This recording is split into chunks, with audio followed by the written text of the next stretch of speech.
Theo mình ấy, ta vẽ VP trước. Đấy, VP này.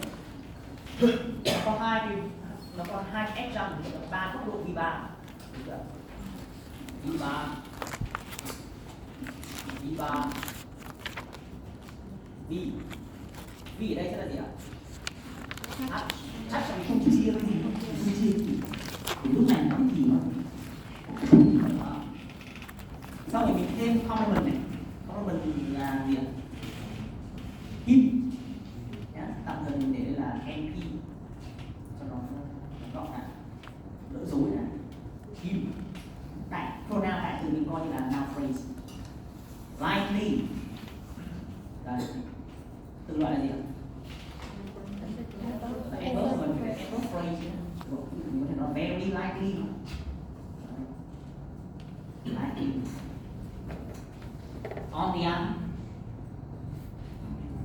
PP rồi, PP xong rồi. On the other. Vẫn theo đúng nguyên tắc đó thì adjunct là gì? Sister to X-bar and daughter of X-bar. Cái này adjunct thì sister to X-bar and daughter of X-bar. Đúng nguyên tắc X-bar thì gì? Nhưng mà ai? Nào ai? Đây, mình sẽ để luôn mà specify ở vị trí định khuôn này. Này. Và NP. Ai? Đấy. Nếu mà chưa có thì thì sẽ là ai touching value of the other. Lúc này mình biết thêm thì mà này.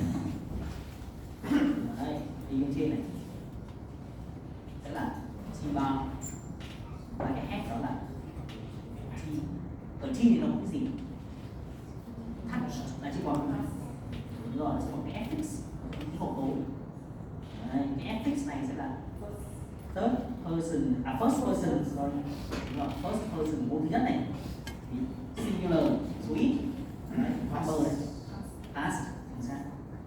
Đó, viết tắt này. Công ty viết tắt như thế rồi. Đúng không? Nó viết tắt như thế không? Đừng viết dài nó quá dài. Đó, khi mà có gạch cũng gạch như thế à? Đúng rồi, nó gạch Gạch cũng như gạch như thế. đúng rồi. Đúng rồi. Đấy. Xong rồi chúng ta lên nó đắt là lên TP. Đấy, này đã. Chưa? Sau đấy bắt đầu mình mới làm hai cái movement này. Đấy, chuyển từ đầu tiên mình xóa đây đã. Gạch đi, cho nó xuống đây, cộng vào đây.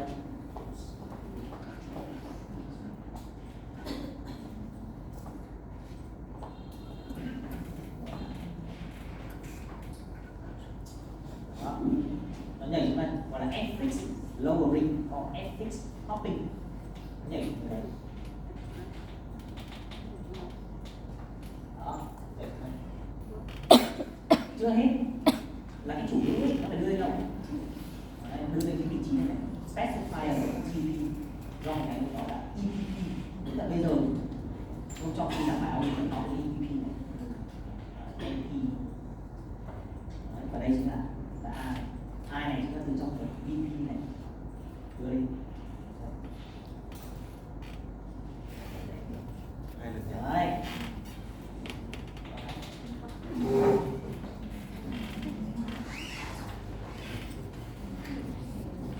Cái giả thuyết thì cho rằng là chủ của một câu ấy bắt nguồn từ bên trong VP, người ta gọi là VP internal subject hypothesis.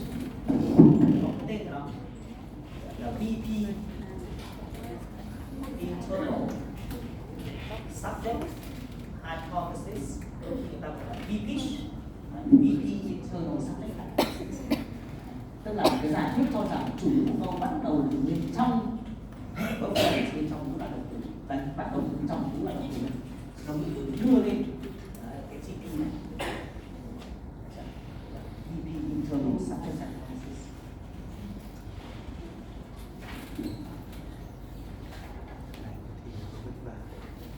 Thế chứ đấy, đơn giản thôi, không gì đâu.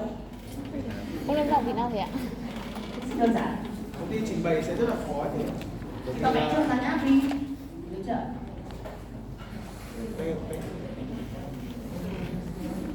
Phải hình dung nó bao nhiêu lần trước đi. Đưa vẽ trước là nhá.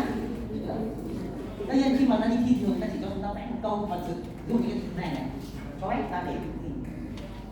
Tam giác này, được, được.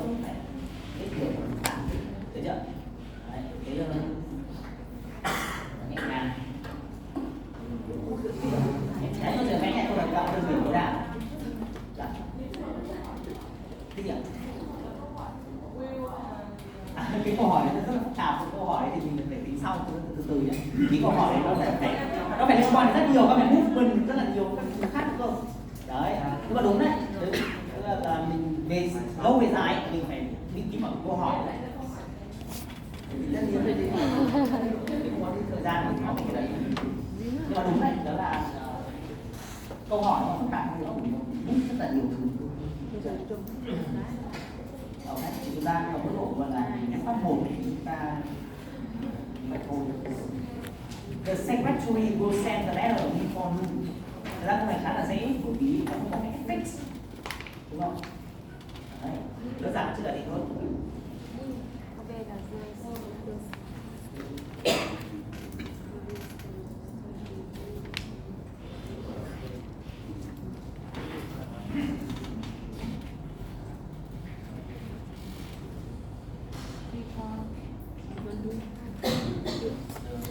We'll send the letter, nhưng mà the letter là complement này, còn before noon là extra, bây giờ nó có hai cái độ kỳ ba, độ D phải.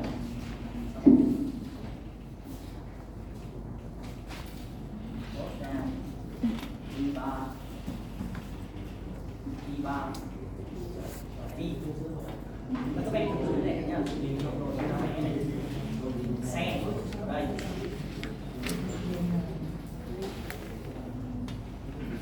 The letter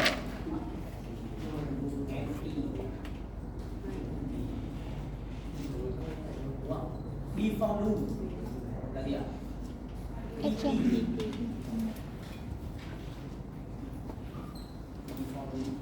Đấy. The secretary ở đây. NP.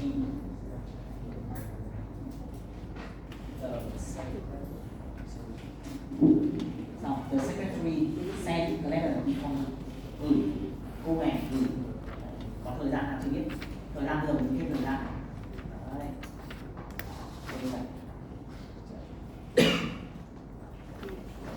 Cái chi này nó có cái gì? Will. Cái will này nó là cái text code, nó là bao phủ toàn bộ cái này. Bởi vì mình nói là gì? In the future, đúng không? The secretary will send the letter. Cái này nó mình nói in the future. Hay là may có thể. Đấy. Tức là it's possible that the secretary will send the letter before noon.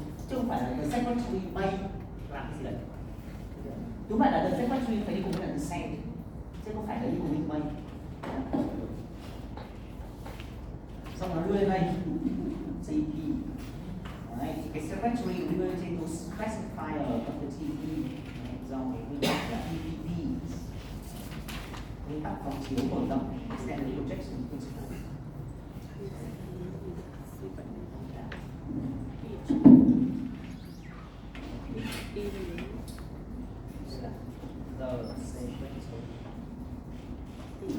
Thì chúng ta có thể viết bài này thôi thì sao? Chỉ là chúng ta cái này đi. Đấy, cái này đơn giản cái gì cả. Không có gì đâu. Chỗ đi kia là nó để được 6 lần từ will này put xuống. Will can bay bay put tất cả tổng hết rồi đấy, tổng hết rồi đấy. Có thể mua đủ không? Tổng hết rồi đấy.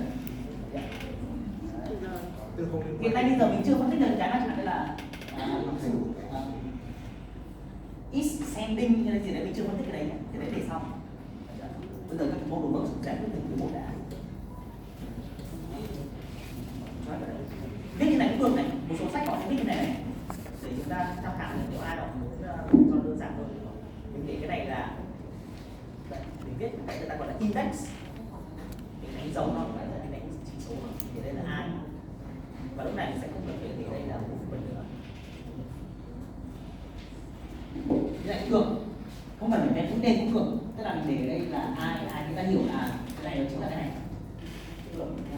Hoặc thậm chí là đây chúng ta để đây là chữ T này luôn, T for trace để lại cái dấu vết, T để lại cái trace này. Nhìn vào đây ta tự hiểu là cái secretary nó đi di chuyển cái này đây là có để lại cái dấu vết đây. Đó thì đây thoáng hơn. Vẽ của chúng ta gặp tất cả những cái kiểu vẽ này ở trong sách. Đây là chúng ta xem thử. And that is a very reasonable hypothesis. We would simply have the same kind. Is the category of inflection. Ở trong này thì bà dùng cái từ là IP là inflectional phrase chứ không dùng là tense phrase. Thế ra truyền thống ngày xưa gọi là IP là inflectional phrase, bây giờ là TP cũng chẳng là tense phrase. Or insult or I. And inflection here covers agreement, it also covers tense. An alternative category that sometimes people propose for modals is in fact to say they belong to category T, the tense. So now we're going to stick to the hypothesis that it's I, but the distinction is not that important for us. So let's say that modals are a category I, so inflection. So following X bar schema, they're going to project an I bar and an IP. So now instead of saying that the modal is a verb, which takes another verb phrase as its complement, we would simply have the same kind of structure, except that we would say the modal is an I category, it projects an I bar, and that I takes a VP as its complement. Okay. Ở đây thì cái chủ ngữ này, cái tân ngữ này đã để là VP, VP là cái gì thì mình sẽ nói sau. Nhưng mà về các bạn bây giờ mình gọi là NP là noun phrase không sao cả. So that now a sentence, rather than being a VP, is an IP. Đấy. Còn mình là rather than a VP, now it is a TP. Okay. TP và IP nó là một thôi, được chưa? Đấy. Và ngày xưa nó là IP, bây giờ nó là TP. Đấy. Nhưng mà vẫn có số học giả có vấn đề là IP theo truyền thống không sao cả. Vì các bạn nó là một. Đấy. Như tôi thấy là cái may này, my, can một chút ở vị trí I và vị trí T này. Đấy, sẽ có là T3 và TP. Cái subject. Nhưng mà lúc này các bạn này nó chưa nói về cái gọi là TP internal subject hypothesis, nó move đây rồi nghe cô giải thích.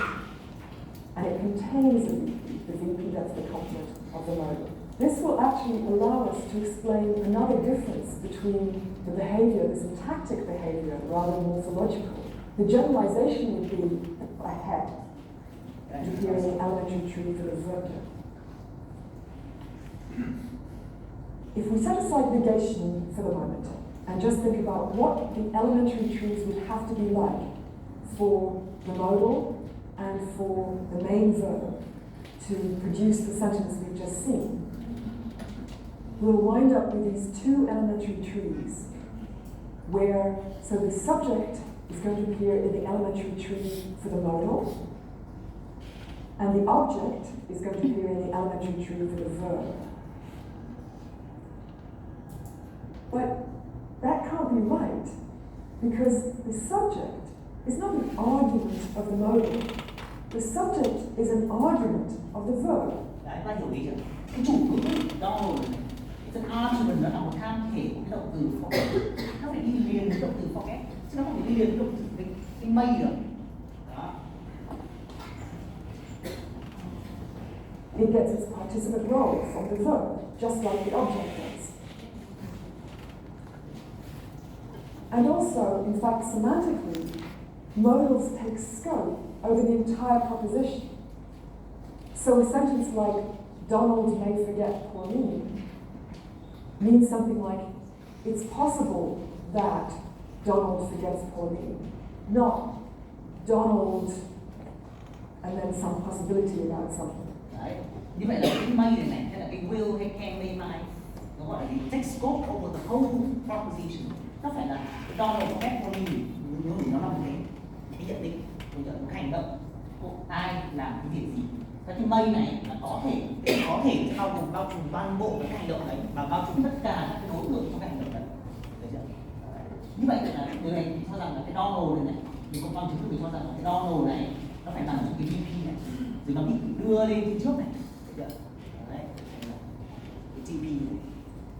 So the scope of the modal should include the subject and all of the rest of that whole proposition.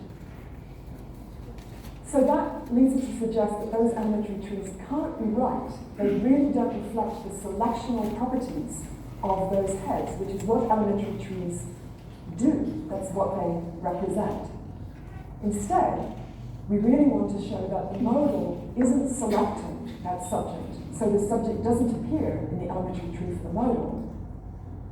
It does appear in the elementary tree for the verb, just as we've already seen when we're given the elementary trees for verbs. But of course, the problem with these trees is if we assemble them by the process of substitution that we've already seen, so we put these trees together and we put in the arguments, of course the problem we have now is we have the wrong order for the declarative sentence. The subject is appearing at the left edge of the verb phrase, not in front of the inflectional mode, not in front of the modal.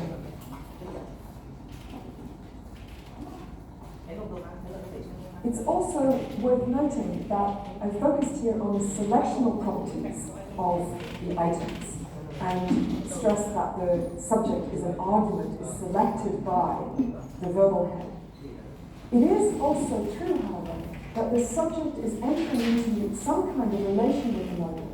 It's not a thematic relation, it's not getting a thematic role from the modal, but it is entering into a kind of grammatical relation. You actually can't see this with modals in English, but use machines. In relation of agreement with what we're calling the inflectional mode, and in a relation of selection with the verb. And not only that, but one of those, it can subsequently move to a different position in the structure. It can move up in the structure to satisfy another relation at a different position in the structure. Đấy, như vậy người ta khi mà nó move nó di chuyển lên là một mũi tên mà con ở đâu thì rõ. Nó di chuyển lại con mũi tên nó nhìn ra. Để lại cái T, cái trace này, cái dấu vết. Đấy, cái T là cái trace này. So in this case, the subject would be substituted in as the subject of the VP. It would satisfy the selectional requirements that the verb requires to have an agent argument. And then it would move to the specified position of the IP, a position in which it agrees with the inflectional mode. So now we've introduced another way of building structure. We had substitution, and now we've added this operation of movement. Movement, thấy chưa? Đấy. Đấy, chúng ta mà vẽ như vậy là chúng ta đã tiếp cận với thế giới rồi. And will brings you to the world. Ok. Và những cái khác chúng ta cũng tự vẽ, bởi vì rất là đơn giản, không có gì cả. Thầy chữa đi thầy. Thầy sửa luôn đi thầy. Thầy chữa lớp mấy câu cuối đi ạ. Ví dụ như cái này nhá, this summer can be extremely hot because of climate change. Thế thì cái extremely hot này nó sẽ là gì ạ? Complement. Còn because of climate change, adjunct, đúng không? Và cái loại phrase đó là gì ạ? Gọi là PP, thì ông trước mình đã nói rồi, đúng không? Đấy, mình sẽ lại là TP, đúng không? Và T3, đúng không? T đây là mình vẽ dùng một top down và vẽ trên xuống. Cái T này sẽ là có hand ở đây. Ok, sau này là VP, kiểu gì cũng sẽ như thế này. Đó, thì cái VP này. Sau rồi VP đây sẽ là V3 của mình nó có một cái because of climate change là một cái adjunct này nó có hai cái V3, được chưa? V ở đây sẽ là V extremely hot adjective phrase.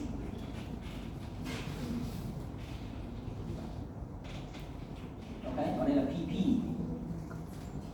because of, ta cứ đặt vẽ đây đã cho nó đơn giản đã. Còn chỗ này là gì? This summer and cần gì đây đưa đây đúng không? And this summer. Đấy, thế thì đây là T xong. Đó, đây là cái trace này, đưa ra.